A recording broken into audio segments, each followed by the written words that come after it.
اعوذ باللہ من الشیطان الرجیم بسم اللہ الرحمن الرحیم وَيَقُولُ الَّذِينَ آمَنُوا لَوْلَا نُزِّلَتْ سُورَةٌ فَإِذَا أُنزِلَتْ سُورَةٌ مُحْكَمَةٌ وَذُكِرَ فِيهَا الْقِتَالُ رَأَيْتَ الَّذِينَ فِي قُلُوبِهِم مَّرَضٌ يَنظُرُونَ إِلَيْكَ نَظَرَ الْمَغْشِيِّ عَلَيْهِ مِنَ الْمَوْتِ فَأَوْلَىٰ لَهُمْ طاعة وقول معروف فإذا عزم الأمر فلو صدقوا الله لكان خيرا لهم۔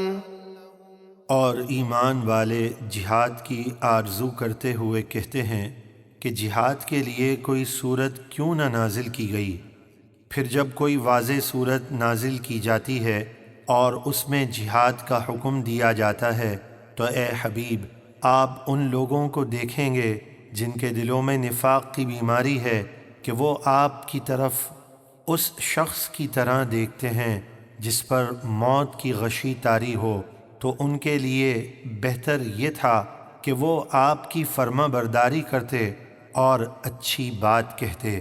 پھر جب جہاد کا حکم قطعی ہو گیا تو اگر وہ ایمان اور اطاعت پر قائم رہ کر اللہ سے سچے رہتے تو ضرور ان کے لیے بہتر ہوتا۔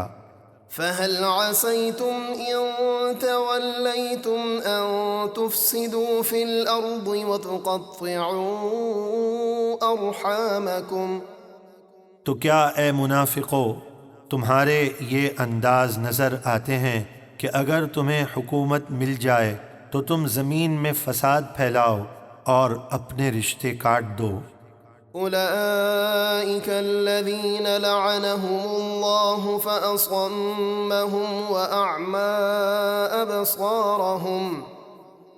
یہ وہ لوگ ہیں جن پر اللہ نے لعنت کی اور انہیں حق بات سننے سے بہرا کر دیا اور ان کی آنکھوں کو اندھا کر دیا۔ افلا يتدبرون القرآن ام على قلوب اقفالها۔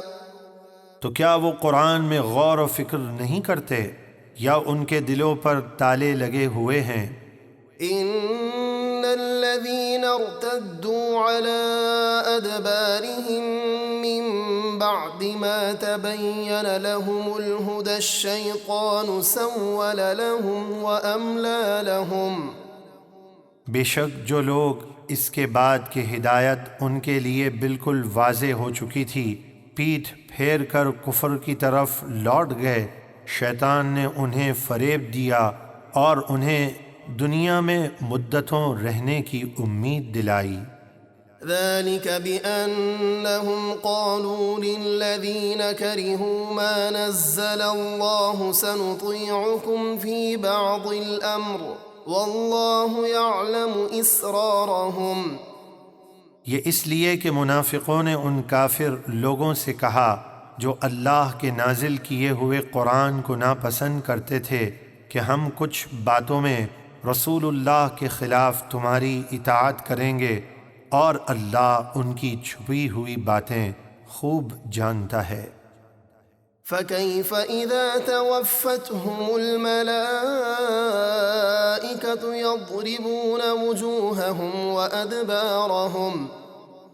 تو اس وقت ان کا کیسا برا حال ہوگا جب فرشتے ان کے چہروں اور پیٹھوں پر مارتے ہوئے ان کی روحیں نکالیں گے۔ ذلك بأنهم اتبعوا ما أسخط الله وكرهوا رضوانه فأحبط أعمالهم۔